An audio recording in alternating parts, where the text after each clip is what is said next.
Nobody walked into that courtroom expecting silence to become the loudest sound of the day. Karen marched in first, with chin up, voice loud, ego blazing, as if she owned the room. She didn't just disrespect the court, she insulted the very woman who built it. "Judge Judy can't scare me," she bragged, laughing loud enough for the audience to hear, as if she'd already won a battle that hadn't even begun. And maybe that's why what happened next shook everyone. Because this wasn't the legendary Judge Judy towering above the bench in power. Not today. Today she sat quiet. Almost too quiet. Like someone doubting she even needed to respond.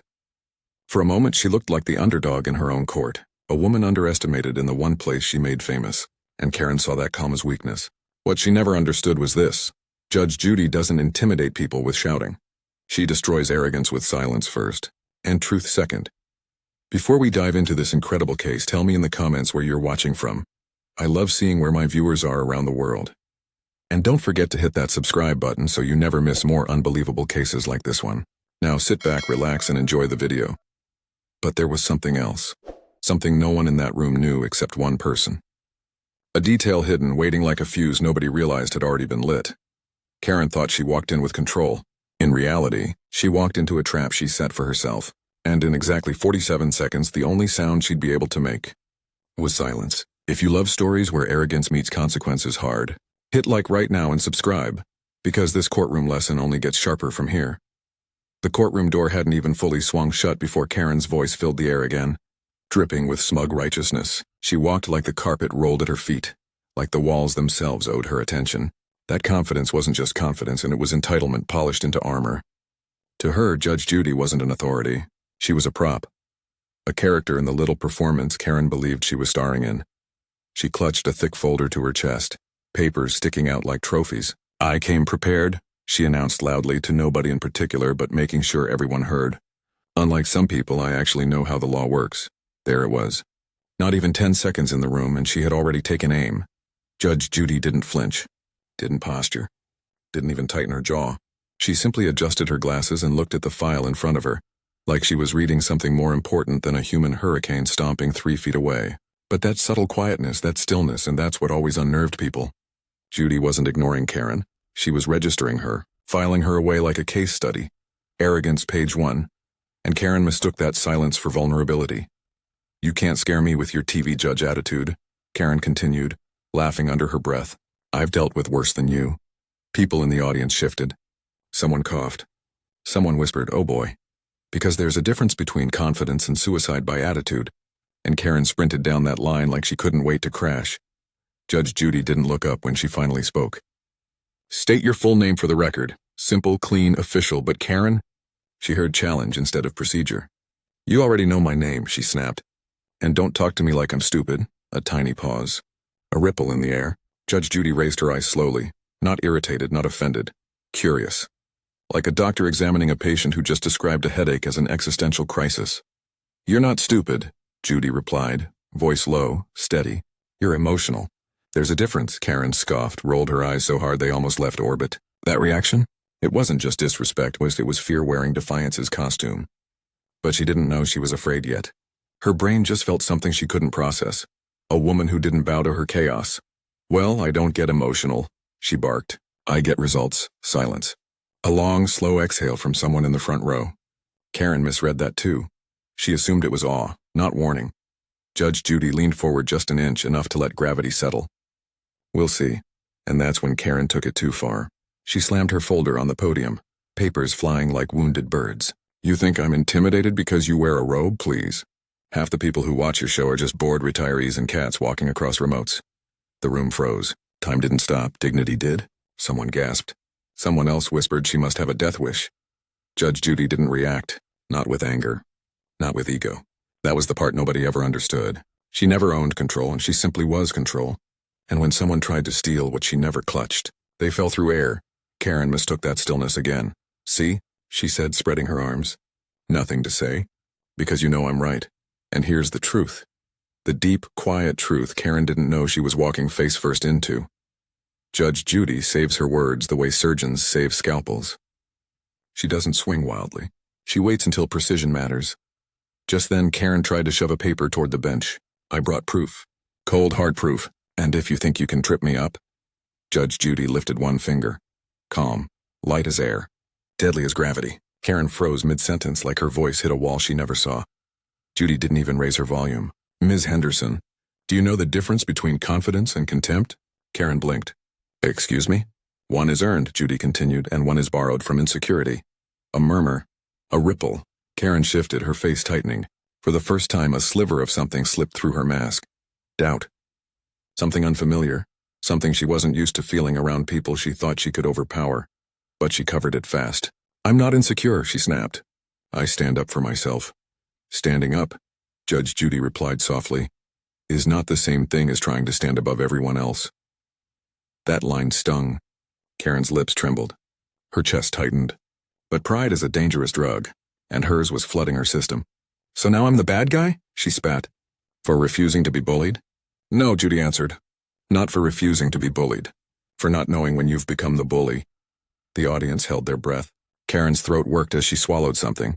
Ego, emotions, maybe panic. She didn't know it yet, but she was already losing. Not because of the judge's authority, but because she walked in a storm thinking the world was her umbrella. And then Judy delivered the quiet thing that would dig into Karen's ribs until the final blow arrived.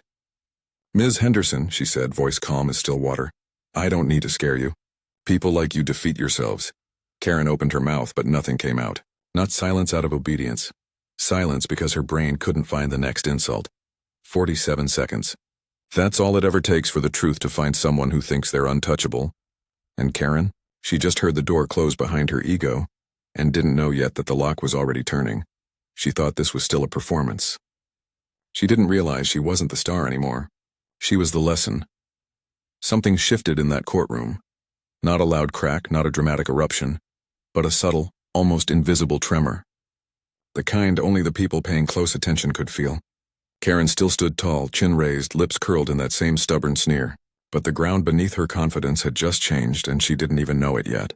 Judge Judy leaned back slightly, hands folded with a measured calm. She wasn't looming, wasn't barking, wasn't flexing authority. No, she did something far more dangerous.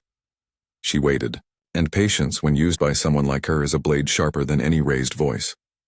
Karen misread it. As always. She saw silence and believed it was retreat. She saw calmness and assumed it was weakness. But there's a special blindness that only arrogance grants, and Karen wore it like makeup. Thick, smudged, obvious to everyone but herself. Well? Karen snapped, tapping her nails on the podium, trying to regain control she never actually had. Are you going to speak? Or do you need a moment to think? There was a hush in the room.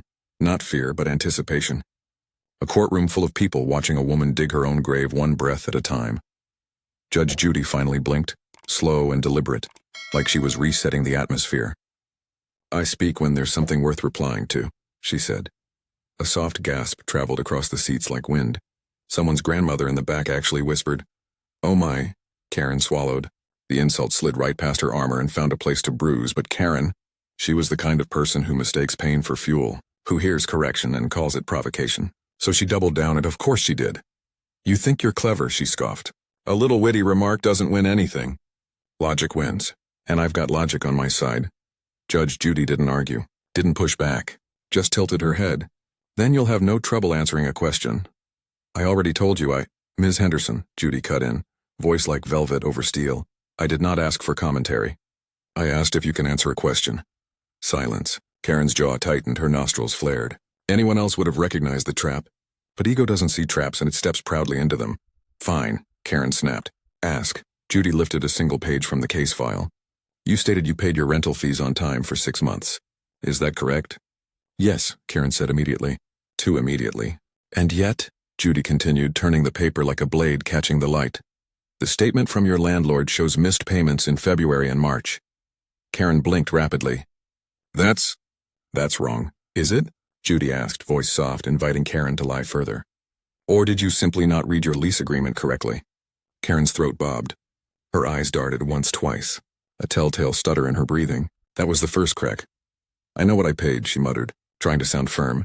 Then you'll have no objection to us verifying with the bank records, Judge Judy replied. Oh, that was the second crack, and deeper. Karen's face faltered, just a flicker, but enough. Enough for the room to feel it. Enough for her bluster to tremble. I don't have them on me, she stammered. I didn't think I'd need them.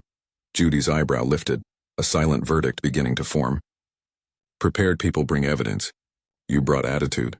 They are not substitutes. That line did something unusual to Karen. It made her blink slower than before, like her brain hit a pause button. She wasn't used to someone labeling her flaws so cleanly, so clinically, so accurately. And in that moment something clicked in the audience too. The realization that Judge Judy hadn't been the underdog at all. She had simply been waiting. Watching. Calculating the moment where one precise strike would be worth more than 10 loud ones. Karen tried one last push. You're twisting things. You always twist things to look smarter. Judge Judy didn't even blink. I don't need to twist anything. Your words are doing the work for me. The room exhaled collectively. Karen didn't know where to look, so she settled for outrage, the only emotion that still cooperated with her pride. You're trying to embarrass me, she said. But the words trembled. No, Ms. Henderson, Judy replied calmly. You came here embarrassed. I'm simply removing your cover. A tiny sound escaped Karen.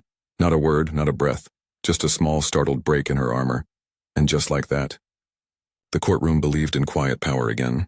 The audience leaned forward not to watch a fight, but to witness a collapse disguised as a conversation. Karen walked into that courtroom thinking confidence was volume. But Judge Judy was teaching her that confidence is silence. Right before the strike, she just didn't realize yet the strike was already underway. Karen's face flushed a shade somewhere between frustration and panic, and the kind of red that comes when someone realizes the room is no longer laughing with them. It never actually was. She shifted her weight, shoulders tightening as though she could physically push the truth away with posture alone. But posture can't hide fear. It only magnifies it. Judge Judy didn't move, didn't blink, didn't breathe louder or lean forward or hold power in any dramatic way. She simply existed, and that alone felt heavier than Karen could handle. The courtroom sat in stillness, a kind of quiet that didn't just silence Karen as it exposed her. Ms. Henderson, Judge Judy said, her voice crisp. Do you understand that confidence without correctness is simply noise? If Karen could have swallowed the entire room, she would have. Instead, she swallowed her pride, or tried to. Her throat made a tiny click, the kind only people paying attention could hear, and everyone was paying attention. I know what I did, Karen shot back, but the words lacked oxygen. I don't need you to— You don't need me to what? Judy interrupted softly, slicing through Karen's sentence like silk wrapped around steel. Clarify reality for you? Karen blinked, stunned by how quickly Judy turned a question into a mirror. One woman in the back covered her mouth. A young man in the front whispered, She's done. But Karen refused to see the writing on the wall. People like her never do, not until the ink dries in bold letters they can't unread. You don't intimidate me, Karen insisted, voice cracking just slightly. I refuse to be bullied. Judge Judy leaned back ever so slightly, hands calmly folded in front of her. The power wasn't in her voice, and it was in her restraint. No one here is bullying you, she said. But there is something you should understand. When someone in this courtroom speaks with false bravado, I do not need to raise my voice. I let their own words work against them. Karen clenched her jaw. I am not here to be lectured. And yet, Judy replied, you are being educated. The words dropped like a gavel. But the gavel hadn't fallen, not yet. Judy wasn't delivering judgment. She was easing Karen toward the cliff, letting her walk herself right off the edge. Karen's fingers curled around the podium like she needed it to stand. Stop twisting everything. I haven't twisted anything, Judy answered with unnerving calm. I've simply repeated what you have given me. If that feels uncomfortable, perhaps consider the source, silence again. But not empty silence, heavy silence. A silence that exposed truth rather than hiding it. Karen's voice lowered, suddenly less certain. You're making me look bad on purpose. No, Judy said. I don't need to make you look a certain way. You walked in presenting yourself. I'm simply allowing the room to see you clearly. It was the kind of line that didn't just land. It echoed. Karen's eyes darted around the courtroom, searching, begging for someone, anyone, to meet her gaze with solidarity. But every face she found only confirmed what she feared most. She had never controlled the room. She had only been performing in it. There's a moment in every downfall when a person realizes the battle they thought they were fighting is actually the one they caused. Karen had reached that moment even if she wouldn't admit it. You think you're better than everyone, she muttered. Not loud, not arrogant, but defensive, almost pleading. Judy didn't flinch. No, I think everyone deserves dignity, including you, and that's why I give you the opportunity to present yourself with it. The implication hit harder than any insult. Judy wasn't fighting her. Judy was offering her a chance to stop fighting herself. and Karen didn't know how. She gripped the podium tighter, voice softening against her will. I'm just standing up for myself. And that's admirable, Judy replied, voice softer now too, but not weaker. But standing up for yourself begins with standing in truth, not hiding behind noise, a beat. Karen's breath hitched. A tiny, nearly invisible crack in her armor widened. Judy watched it, not cruelly, not triumphantly, but knowingly. She had seen this before, so many times. The moment arrogance discovers it isn't strength at all, just fear dressed loudly. Then Karen whispered, almost to herself, "I'm not wrong." Judy nodded once. "Then the evidence will show that." And there, right there, one was the shift. The emotional gravity flipped. Karen stood in the spotlight, she demanded. Only now she could feel the heat. For the first time, Karen wasn't speaking to Judy. She was speaking against the silence. And losing, the room waited. Judy waited. Even Karen waited, but for her confidence to return, but instead, fear arrived first, and everyone could see it. There comes a moment, small, almost invisible, when a person realizes they're no longer fighting someone else. They're fighting gravity, and gravity always wins. Karen didn't feel herself falling yet, but everyone else in the room already saw it. It showed in the way her shoulders sank just slightly, the way her bravado thinned, the way her words no longer echoed but dropped flat, lifeless on the floor. Judge Judy sat poised, chin raised, eyes steady, not a general ready for battle but a surgeon ready for precision. No wasted motion, no wasted breath. Power didn't need to announce itself. It simply was. Karen tried to break the silence again, but this time her voice lacked the fire it once carried.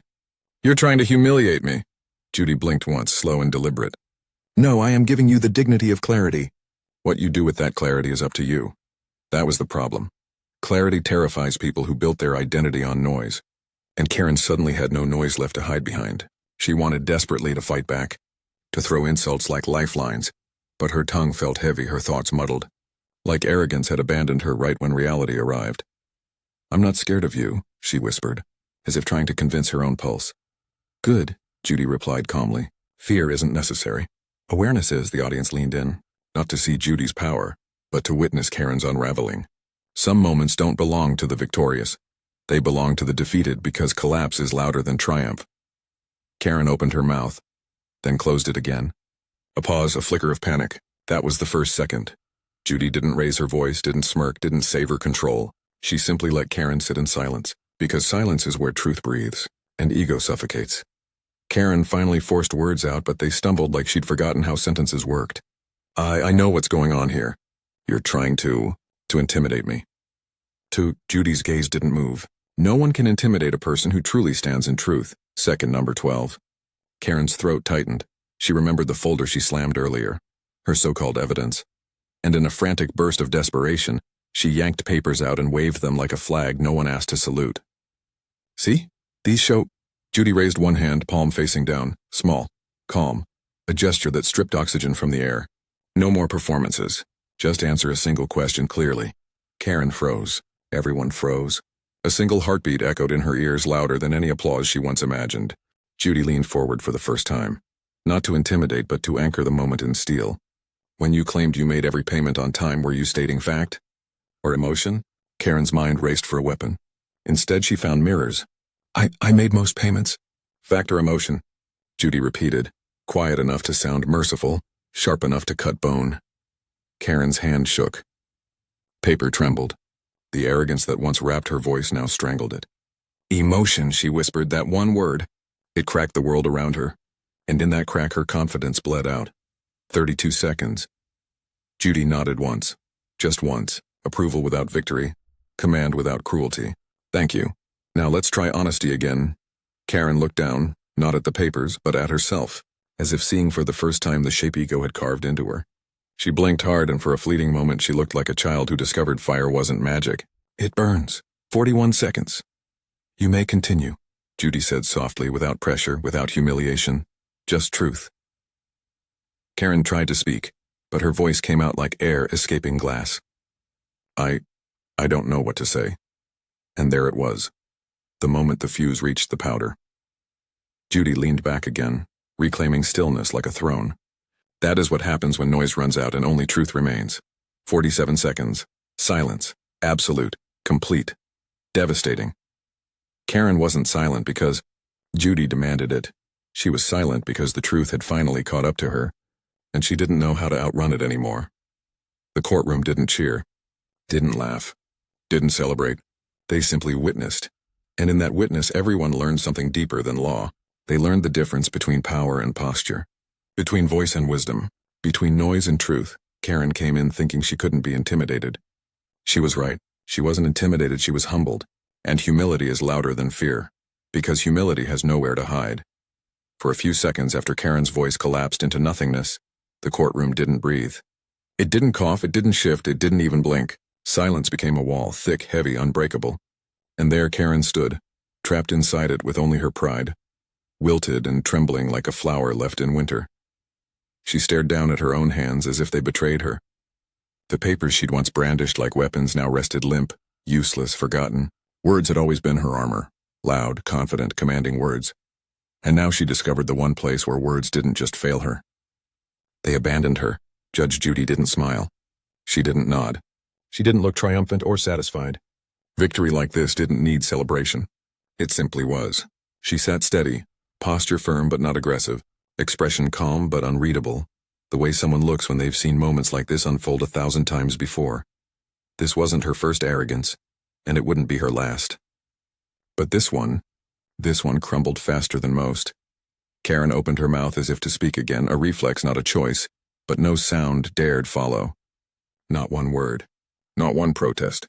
Not even a lie trying to crawl its way out. Ego had left her stranded and reality wasn't offering a taxi. A woman in the back wiped her eyes. Not from sadness, but from witnessing something rare. A truth delivered so cleanly, it left no blood, only clarity. A man whispered, almost reverently, "That was brutal," and she didn't even raise her voice. His friend nodded slowly. Authority doesn't shout. It just exists. Karen heard none of it, but she felt all of it. The air around her vibrated with awareness, the realization spreading like quiet electricity. She lost. Not the case. Not yet. Something greater. Something louder. She lost the room. She lost the illusion. She lost herself, and when ego loses itself, it doesn't fall gracefully. It collapses like a bridge without bolts. Judge Judy finally spoke. Not to gloat, not to press her advantage, but simply because the court needed instructions. "Let's proceed," she said softly, as if the moment hadn't already echoed into everyone's bones. And that was what made it powerful. The gentleness. Power doesn't need volume. It needs truth. She turned a page, looked down, and in that simple motion she gave Karen the most merciful grace arrogance could ever be offered. The grace of moving on. But Karen couldn't move on. Not yet. Not when the ground still quaked beneath her feet. She swallowed again, desperate to catch any piece of her former composure. The problem wasn't just fear now, it was exposure. Exposure burns deeper than shame. She shifted her papers again, trying to regain purpose. But the courtroom wasn't looking at the papers anymore. They were looking at her. At the woman who came in breathing fire and now stood breathing dust. Her voice, when it finally scraped free, was thin, fragile, human. I didn't mean to lie," she murmured. Judy glanced up. Not harshly, not coldly, but with measured care. "I didn't accuse you of lying. I simply asked if you were speaking from fact or feeling." That was the strike, gentle, surgical. Karen's knees almost buckled. Behind her, someone took a tiny breath, the kind you only release after realizing you've been holding it too long. The truth of moments like this, they don't punch, they seep. And while Karen stood there trying to rebuild her narrative, the courtroom shifted in tone. Not hostile, not mocking, reflective. They weren't looking at a villain anymore. They were looking at a mirror, because every person in that room at some point in their life had been Karen. Too loud, too certain, too fragile to admit they weren't right. That's the thing about arrogance, and it never feels like arrogance to the one wearing it. It feels like armor, until reality taps it, and it shatters like glass. Then came the rustle. Phones sliding up, screens lighting, fingers moving. Not to record. The moment had already passed. But to tweet, to text, to write the words no one could say out loud just yet. She thought Judy couldn't scare her. Turns out silence did. And in those screens, Karen's humiliation found new wings. It only took one person whispering, "TikTok is going to eat this alive," for the ripple to turn into a wave. Suddenly, Karen wasn't fighting Judy anymore. She was fighting the world she just fed. A courtroom is temporary. The internet? It's forever. Judge Judy tapped her pen once. We'll take a short recess, she announced. No urgency. No victory. Just order. People stood slowly as if leaving a theater after a scene that hit deeper than they expected. The room buzzed now, not chaotic but reverent. Karen didn't move. She couldn't. One woman near the exit paused, looked Karen's direction and whispered almost kindly, almost sympathetically. She's learning, not losing. Learning, and that was the cruelest mercy, because learning hurts far more than losing. Losing ends a moment. Learning rewrites identity. Karen finally managed to breathe, but it came out shaky, uneven. She thought power was volume. She thought strength was defiance. She thought fearlessness was dominance, but real power, real strength, real fearlessness, they stand in truth, not noise. Judge Judy didn't need to raise her voice. She didn't need to scold, humiliate, or punish. She simply let Karen meet herself. And for the first time in her life, Karen didn't like who she saw, and that, more than anything else, silenced her. The recess bell chimed softly, not urgent, not dramatic, just a gentle tone meant to break tension, but no one in the room moved with ease. They didn't rush for coffee or conversations or fresh air. They rose slowly, quietly, as if they had witnessed something sacred or something dangerous. Maybe both. A courtroom isn't usually a place where silence feels like a teacher. But today silence had dragged arrogance into the light and left it trembling. Karen still hadn't moved. She stood there gripping the podium as though it were the only thing keeping her upright. Just minutes earlier she was loud, certain, untouchable. Now she looked like someone trying to understand gravity for the first time. Like she'd never realized how heavy pride could be when it collapses onto your shoulders. People passed her in the aisle, not smirking, not mocking. Instead, they behaved with that rare kind of respect reserved for someone who had just crashed into their own truth. That's the thing about humility. When it arrives violently, even spectators grow quiet. Judge Judy had already stepped off the bench, robe flowing, steps measured. She didn't look triumphant. She didn't even glance back. She didn't need to. Authority that comes from ego always checks the room after it speaks. Authority that comes from truth never looks over its shoulder. Karen finally sat or collapsed into her seat. She stared forward, eyes unfocused. She wasn't thinking about rent records anymore. She wasn't thinking about proving anything. She wasn't even thinking about Judge Judy. She was thinking about herself. And in that moment, it hurt. The bailiff brought her a cup of water. He didn't say a word. He didn't have to. The world had spoken already. Her fingers shook as she wrapped them around the cup. And the courtroom, now filled with soft whispers, didn't see a villain anymore. They saw a person learning the cost of pride in front of strangers. Judgment had not been delivered yet, but the lesson already had, because sometimes the worst punishment isn't losing, it's realizing what made you lose. And Karen's defeat wasn't written in ink, it was written in silence. Minutes earlier, when her voice abandoned her and honesty walked in its place. Minutes later, everyone slowly filtered back into the room. Conversations died down, phones tucked away, not out of fear and out of anticipation. They had seen the fall. Now they wanted to see what stood back up. Judge Judy returned, not rushed, not energized, simply present. That was her greatest power, presence without performance. She took her seat, adjusted her glasses, and looked at the room, then at Karen. "Ms. Henderson," she began, "do you feel ready to continue?" Karen's eyes lifted, not defiant, not fierce, not armored. Just open, vulnerable, human. "Yes, Your Honor," she whispered. No tremor, no false confidence, no bravado. Just a soft, steady tone. If only she had entered the room with that same voice, that same humility, the day might have gone differently. But growth often arrives disguised as humiliation. Judge Judy nodded. Good. The next questions were straightforward, clear, basic. Karen answered each one honestly, quietly. No theatrics. No attacks. No interruptions. The courtroom breathed easier. Even the opposing party watched with softened eyes. Some stories aren't about winners and losers. Some are about transformations. And this one had turned into that without anyone realizing when it happened. "Do you dispute the payment dates now that you've seen the bank records?" Judy asked. Karen shook her head. "No, Your Honor." "And do you accept responsibility for the late fees?" "Yes," Karen replied. "I do." No resistance. No explanations. Just acceptance. Judge Judy leaned forward slightly. "Thank you. That's all I needed." Then to the clerk. "Judgment for the plaintiff in the amount owed. No penalties beyond documented fees." A murmur moved through the room. Not shock, not celebration. Relief. Judy hadn't crushed Karen. She corrected her. The hammer never needed to fall. The truth already had. Court adjourned. People gathered their belongings. A few glanced toward Karen. Not with cruelty, but with the quiet acknowledgement you give someone who just survived a storm of their own making. And Karen, she didn't storm out. She didn't slam her folder.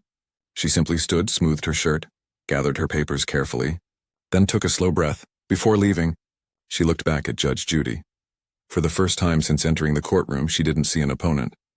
She saw a mirror. "Thank you," she said softly. 2 words, no excuses, no sarcasm, just gratitude, born from a bruise that would heal stronger. Judy nodded once. Not warmly, not coldly, untruthfully. "Learn from this." "I will," Karen replied, and that was the most honest thing she'd said all day. She walked out. Not beaten, not broken, just smaller in the right ways and bigger in the right places. Sometimes the harshest lesson becomes the greatest turning point. Sometimes silence isn't punishment, it's permission to change. And as she exited that courtroom, she carried no more armor. Just awareness. Outside the courthouse, murmurs filled the air. Some replayed the scene, others debated what moment the shift happened. But one thing was clear, no one left unchanged. Clips had already begun circulating. Headlines already forming, comments already flooding in. People online weren't laughing, and they were reflecting. Because everyone had been Karen once. And everyone wished they had a Judge Judy moment before life humbled them harder. Karen didn't lose that day. She got something rare. A public defeat that birthed private growth. And the internet, instead of tearing her apart, unexpectedly respected it. Not because she never broke, but because she did and rebuilt herself in real time. Later in chambers, Judy removed her robe. Another case finished. Another lesson delivered. She didn't brag. She didn't boast. She didn't post quotes or collect credit. She simply continued, calm, steady, certain. Because real authority doesn't crave applause. It just moves forward. And in that courtroom today, she taught more than law. She taught leadership, humility, accountability, and the quiet strength of truth spoken softly. Karen never feared Judy. She feared herself. And by facing that fear, she left better than she arrived. That, not the judgment, was the real verdict. If you believe, respect beats arrogance, humility is strength, and silence can teach louder than shouting, then subscribe now and stay with us, because real power isn't noise and it's truth. And here we tell stories that remind the world of it. Comment humility wins if you felt this lesson, and I'll see you in the next courtroom story, where ego steps in, and truth walks out with the verdict.